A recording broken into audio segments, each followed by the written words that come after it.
UP live today, नजर सच पर। किसी के घर में बीमारी आ जाती है तो उसके घर के सारे सुख चैन खो जाते हैं।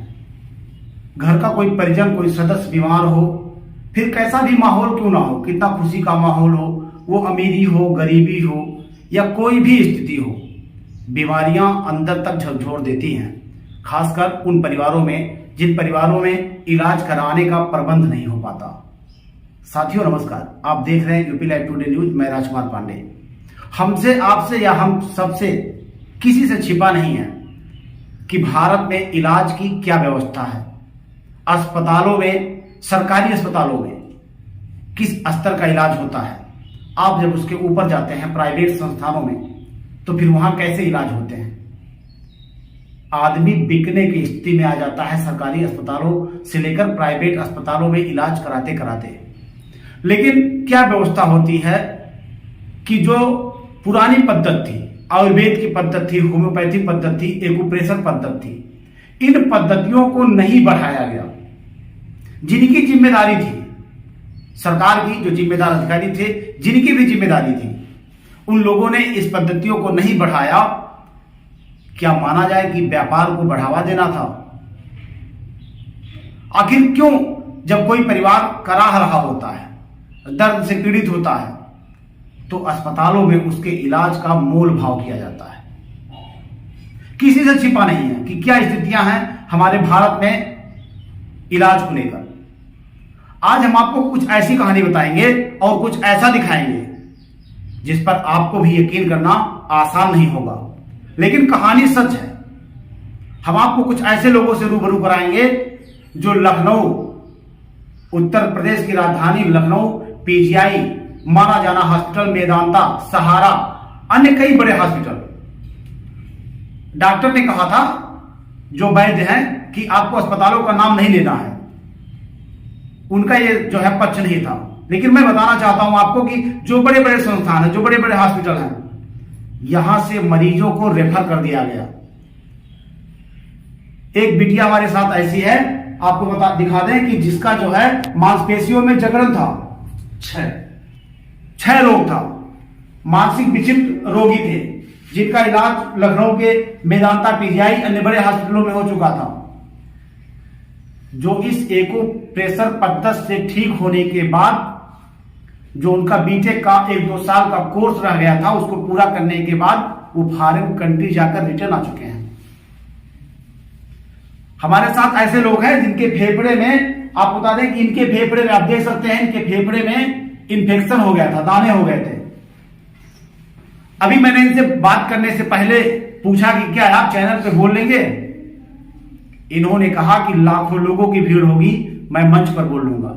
आइए आपको हम बात कराते हैं इन पीड़ित लोगों से जो एक्यूप्रेशर पद्धति से ठीक हो गए हैं। और आपको बता दें कि ये जो इलाज होता है, ये बस्ती जनपद के हरैया तहसील में कप्तानगंज विधानसभा के महादेवा गांव में होता है।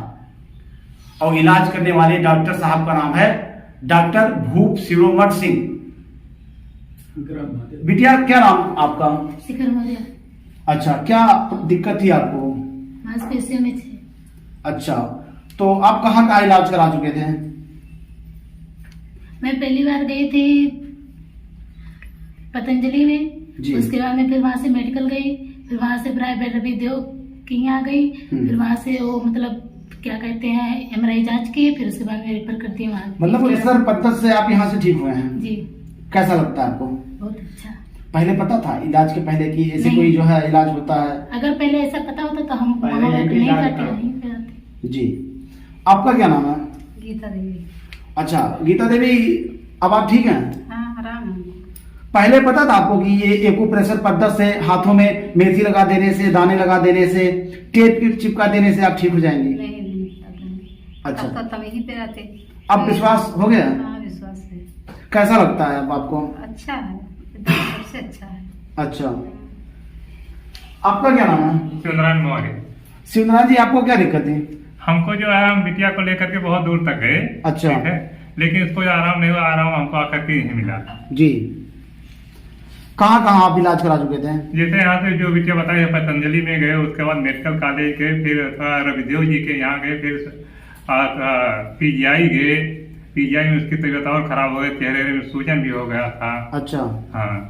यहाँ आप लेकर आए तो आपको क्या उम्मीद था कि ये मेथी लगा देने से, दाने लगा देने से, टेप चिपका देने से ठीक नहीं, हो जाएंगे? कि जो उधर विशेषज्ञ साइड के थे उन्होंने दवा यहाँ करा रहे तो उन्होंने बताया कि वहाँ पर चलिए, वहाँ पर दवा हो जाएगा। अच्छा। हम लेकर के आए, उसके बाद 2-3 दिन के बाद इसका जो ये चलती थी गिर पड़ती थी। जैसे रास्ते में चलती रहती, उसको पता नहीं चलता था, ये गिर जाती थी ऑटोमेटिक। अच्छा, बेहोश हो जाती थी? नहीं, बेहोश नहीं होती थी, गिर जाती थी। हाँ, गिर जाती थी। हाथ पैर जो है या शरीर शून्य की अवस्था में? हाँ, पैर जो शून्य की अवस्था में हो जाता था और ये गिर जाती थी। गिर कर फिर, लेकिन जब यहाँ पर आए 3-4 दिन के बाद, उसके बाद इसका गिरना एकदम बंद हो गया। अच्छा, क्या नाम है? राजेश कुमार सर। अच्छा, राजेश जी, कैसा लगता है आपको? ठीक है सर। आप अपने इलाज के पहले आपको मालूम था कि कोई एक्यूप्रेशर पद्धति भी है जिससे इलाज नहीं होता है? सर, नहीं मालूम था, ये हमको नहीं मालूम था। अच्छा, क्या दिक्कत थी आपको? फेफड़ों में इंफेक्शन हो गया था सर। कहाँ कहाँ इलाज आप करा चुके थे? हमारा भी करवाए थे, बस्ती भी जिला अस्पताल में करवाए थे, वहाँ से कोई आराम नहीं हुआ। अच्छा, हाँ। कैसे पता चला आपको कि ये महादेवा गांव है? हमारे रिश्तेदार हैं सर, उन्होंने इलाज करवाया तो उन्होंने बताया कि आप महादेवा में जाइए, डॉक्टर साहब से हम बात कर रहे हैं, डॉक्टर साहब ठीक कर देंगे। अच्छा, अब आप एकदम ठीक हैं? हाँ, एकदम ठीक है। कैसा लगता है आपको? ठीक है सर, एकदम स्वास्थ्य हमारा एकदम बिल्कुल ठीक है। हाँ। अब आपको हम एक ऐसे शख्स से बात कराने जा रहे हैं जो मानसिक रूप से विक्षिप्त थे। भगवान करें या ऐसी स्थिति किसी के साथ ना आए। मानसिक रूप से विक्षिप्त होना, अपने चीजों को खो देना कितना दुखदाई होता है। उस व्यक्ति के लिए तो बहुत ज्यादा दुखदाई नहीं हो सकता, क्योंकि उसकी जो याददाश्त होती है वो लगभग लेस की अवस्था में होती है, लेकिन उसके परिजनों, उसके रिश्तेदारों, उसको जानने वाले, उसके सर्किल को लोगों को बहुत बड़ी समस्या होती है। शाह जी, कैसे हैं आप? बहुत बढ़िया। कैसा लगता है आपको? मुझे ये लगता है कि जैसे मुझे एक नई जिंदगी मिली है और इसका पूरा श्रेय डॉक्टर साहब को है। अच्छा, आपको उम्मीद था कि आप इस पद्धति से ठीक हो जाएंगे? नहीं, मैंने 1-2 केस देखे जी। उसके बाद ये जो सारा श्रेय पापा को है, उन्होंने देखा, उन्होंने विश्वास किया। फिर फर्स्ट डे जब मैं आया था डॉक्टर साहब के पास, फर्स्ट डे से ही मुझे आराम मिल गया। अच्छा। उसी से मुझे बिलीव हुआ कि अब मैं ठीक हो जाऊंगा। मैं नियर अबाउट 1.5 से 2 साल फैजाबाद भी, गोरखपुर, प्राइवेट, गवर्नमेंट अच्छे कॉलेजों में, लखनऊ में भी दिखाया, मेडिकल कॉलेज से, लेकिन मुझे नींद है और भूख लगे, लेकिन कोई आराम नहीं। डॉक्टर साहब के पास फर्स्ट टाइम जब आया, पहले दिन से ही मुझे आराम मिला। जी जी। अब इलाज कराने के बाद आपका कोई कोर्स बाकी रह गया था बीटेक का, वो भी पूरा किया? मैं लखनऊ में मेडिकल उसमें इंजीनियरिंग कॉलेज में बीटेक कर रहा था सिविल से जी। तो फर्स्ट ईयर के बाद मेरी ये इशू हो गई थी, तो मैं 2 साल के बाद फिर अपना second year, third year, final year complete किया। 5-6 महीने लखनऊ में जॉब किया, उसके बाद मेरी प्लेसमेंट हो गई घर में, अमाना कंपनी में जी। फिर मैं जॉब करके अभी रिटर्न आया हूँ। मोहम्मद शाह जी, मैं आपकी पुरानी यादों को जो है ताज़ा नहीं करना चाहता, लेकिन आप प्रेरणा हैं उन युवाओं के लिए और उन लोगों के लिए भी जो ऐसी बीमारी से निकलने की हिम्मत नहीं कर पाते हैं। क्या आप चाहते थे कि मैं इस बीमारी से निकल सकूं? जब आपको कभी होश आता था या दिमाग? जब मैं होश आता था, मैं फैमिली को देखता था, मेरे छोटे भाई बहन है, मैं परिवार में सबसे बड़ा था जी। मुझे इतनी तकलीफ होती थी कि मेरा परिवार, अगर मैं सही नहीं हुआ तो मेरा परिवार बहुत बिखर जाएगा, लेकिन इसका पूरा श्रेय मेरे माँ बाप को और डॉक्टर साहब को है। मतलब मेरे लिए, जैसे लोग भगवान, हम मुस्लिम हैं, भगवान में लोग यकीन नहीं करते हैं, लेकिन मैं मानता हूँ कि अगर कोई भगवान है तो डॉक्टर साहब है मेरे लिए। Thank you. आपका क्या नाम है? चंद्रभूषण सिंह।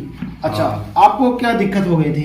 हमको एक ऐसी दिक्कत हुई, मैं गया कुछ ट्रॉली का बिल्डिंग कराने जी। तो हम उस बिल्डिंग का थोड़ा सा IQ मतलब आँख से देखा तो मेरी आँख में पूरे लाल हो गया, और ये रात को 10-11 बजे के आसपास ऐसा लगा कि मैं देख ही नहीं पाऊंगा। तो मैं एक्चुअली, हमारे बड़े भैया हैं जी, तो हम आकर के आपसे बताए कि हमको ऐसी दिक्कत है और आँख से पूरा मुझे दिखाई नहीं दे रहा है। तो वो रात को लगभग 1:30 बजे के आसपास वहाँ तो 4 पॉइंट हमको लगाए, जिससे मैं गया, आधे घंटे बाद मुझे पूरा नींद आया और उसके आराम से सोया। सुबह जगा तो लगभग 80% ठीक था। मैं 3 दिन और पॉइंट लगवाया था और उसके बाद वो पूरा आराम हो गया। अभी मैं 20 दिन पहले की एक घटना बताता हूँ। गांव के कुछ लोग जानते हैं कि हाँ, मेरी तबीयत अचानक खराब हुई थी, तो मैं फैजाबाद गया। यहाँ खराब हुई, मैं चल नहीं पा रहा था। 10 कदम चलूँ तो ऐसा लगा कि मुझे सीने में बहुत तेज जो है जलन और दर्द महसूस हुआ। तो हम बताए, तो आप भी कुछ लगाए, पॉइंट लगाए, लेकिन उस पर थोड़ा सा हमको संतोष नहीं हुआ। लेकिन हम फिर किसी को बुलाए गाड़ी से और फिर हम फैजाबाद चले गए। अच्छा। एक हार्ट स्पेशलिस्ट है, उनको दिखाए, उन्होंने जांच वगैरह लिखा, जांच करवाया मैं, और उस बीच में मैं 3-4 दिन में पॉइंट कंटिन्यू लगवाया, जिससे मुझे जब वो जांच रिपोर्ट आई, 2 दिन बाद क्या जांच करवाया तो रिपोर्ट आई तो उसमें नॉर्मल निकला, तो हमको ज्यादा संतोष हुआ। लेकिन उसके बाद हमको लगा कि कहीं ब्लॉकेज की कुछ दिक्कत है, जिससे मुझे ऐसी दिक्कत आई थी। और वो सिर्फ 2 पॉइंट हमारे पैर में लगता था, 1-2 उंगलियों में, और मैं लगभग उसको 1 महीने कंटिन्यू बांधा। मुझे 10 दिन की दवा मिली थी, मैं 3 दिन खाया था, और उसके बाद जब से लगता था तो मैं बंद कर दिया। और हम बहुत फिट हैं, और मुझे उम्मीद नहीं, हम अंग्रेजी दवा खाना ही नहीं चाहते, बस कोई दिक्कत होती है तो बस पॉइंट लगता है, और सुबह से शाम में या दिन भर में 2-3 दिन में बिल्कुल पूरा आराम हो जाता है। एक्यूप्रेशर एक ऐसी विधा है जिससे सबको अपनाना चाहिए, जिसको भी दिक्कत हो एक बार जरूर इसको लगवाना चाहिए। बड़ा अच्छा फायदा है, रिस्पॉन्स अच्छा है। धन्यवाद। आपके मरीज आपको भगवान मानते हैं, वैसे कहा भी जाता है कि जो धरती के भगवान होते हैं वो डॉक्टर होते हैं, कैसा लगता है आपको? वैसे मरीज की बात सुनकर, उनका संतोष सुनकर मुझे बहुत संतोष होता है। भगवान तो नहीं हूँ, लेकिन ऐसा इनके मन में जो दृढ़ विश्वास है, उस विश्वास पर मैं कायम रहूं, यही ईश्वर से मेरी प्रार्थना है। डॉक्टर साहब, कैंसर से पीड़ित व्यक्ति का आपने इलाज किया, कितनी बड़ी चुनौती थी, कितना कठिन था, कितना आसान था? जंगल में किसी से जैसे शेर से मुलाकात हो जाए, उस तरह की स्थिति पैदा होती है। लेकिन यदि समय पर एक्यूप्रेशर के एक अच्छे चिकित्सक से मुलाकात हो जाए तो उसका भी इलाज संभव है। एक्यूप्रेशर एक ऐसी विधा है जो किसी भी बीमारी को ना नहीं करती है। चिकित्सक फेल हो सकता है, चिकित्सा कभी नहीं फेल होती जी। एक्यूप्रेशर इतनी सफल चिकित्सा है, किसी भी बीमारी को ठीक करने में इसका कोई सानी नहीं है। डॉक्टर साहब, पीजीआई, मेदांता, अन्य बड़े हॉस्पिटल से जब पेशेंट रिटर्न होकर आए, आपको बताया कि सर हम यहाँ इलाज करा चुके हैं, तो इन चुनौतियों को आपने कैसे स्वीकार किया? कुछ नहीं, मुझे बस केवल ईश्वर पर भरोसा, और मेरे जो गुरु थे, जो बॉस थे, उनकी बताई हुई शैली पर इतना भरोसा था कि उन सब चीज़ों का मेरे ऊपर कोई असर नहीं कि ये मेदांता से आया है पेशेंट, या पीजीआई से आया है, या ये मेडिकल कॉलेज से आया है। हमने पूरी दृढ़ता के साथ, पूरे भरोसे के साथ किसी भी पेशेंट का इलाज किया है, और लगभग अधिकांश लोगों को ठीक किया है। डॉक्टर साहब, एक्यूप्रेशर पद्धति को बढ़ावा नहीं मिल पा रहा है, खासकर हमारे देश में।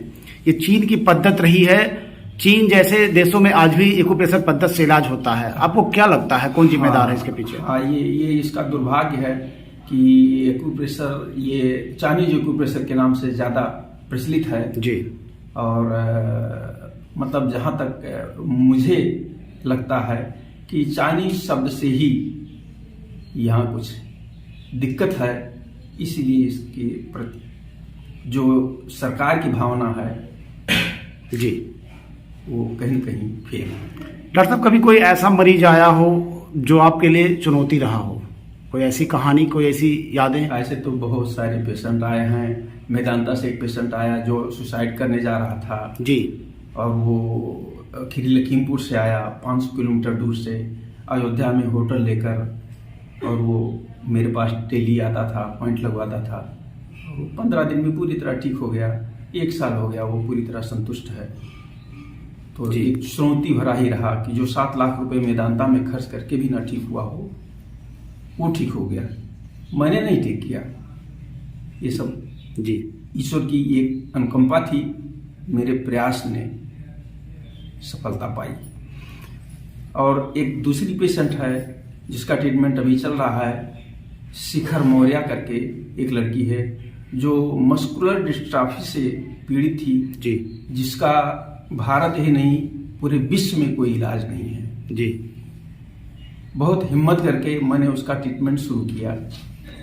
भरोसा तो नहीं था कि इस तरह का रिजल्ट आएगा, लेकिन जो रिजल्ट है वो इतना पॉजिटिव है ये कहा नहीं जा सकता। पेशेंट सामने है, रिजल्ट सामने है, पेशेंट भी संतुष्ट, हम भी संतुष्ट। मेडिकल लाइन में डॉक्टर साहब जाने की होड़ लगी हुई है, युवा अपना भविष्य देख रहे हैं मेडिकल लाइन में, लेकिन एक्यूप्रेशर पद्धति में लोग आना नहीं चाहते। क्या जानकारी का अभाव है या क्या कारण? प्रचार का अभाव है जी। एक तो इसका दुर्भाग्य यही है, इसके प्रचार के लिए कोई भी संस्था नहीं काम करती है, ना तो गवर्नमेंट, ना तो कोई एनजीओ। लोग जो जागरूक हैं, थोड़ा बहुत माउथ मीडिया जिसको कहते हैं, उसी माध्यम से इसका प्रचार होता है कि एक ने दूसरे से कहा, दूसरे ने दूसरे से कहा, इसी तरह से इसका प्रचार हो रहा है जी। बहुत स्लोली इसका प्रचार है। जो जान पाते हैं वो भी इतना देर में जान पाते हैं कि उनका केस बिगड़ जाता है जी। हम लोगों के लिए और ज्यादा चुनौतियां बढ़ जाती हैं। बिगड़े हुए केस को संभालना, ठीक करना कितना मुश्किल होता है, वो जो चिकित्सा कर रहा है वही जानता है। क्या कुछ संदेश देना चाहेंगे आपको उन युवाओं के लिए जो मेडिकल लाइन में जाना चाहते हैं? क्या कुछ प्रेरणा ले? हम केवल यही कहना चाहेंगे कि यदि किसी को इस तरह की कोई जानकारी मिले तो सबसे पहले उनको एक्यूप्रेशर चिकित्सक ढूंढना चाहिए जी, और एक्यूप्रेशर की चिकित्सा लेनी चाहिए जिसका कोई साइड इफेक्ट नहीं है और लगभग पूरी संभावना है कि वो ठीक हो जाएगा। डॉक्टर साहब, आप यहाँ तक पहुँचने का मार्ग क्या है? अगर कोई बाहर से आ रहा है बस्ती मुख्यालय से, तो किन मार्गों से होकर आएगा? मुख्यालय से आकर 20 किलोमीटर पर संसारीपुर, और संसारीपुर से 9 किलोमीटर उत्तर तरफ जो पैकोलिया संसारीपुर मार्ग है उस पर महादेवा गांव है, वहीं मेरा मूल निवास स्थान है, वहीं पर मैं चिकित्सा करता हूँ। Please subscribe and don't forget to press the bell icon to get notified whenever we upload a new video.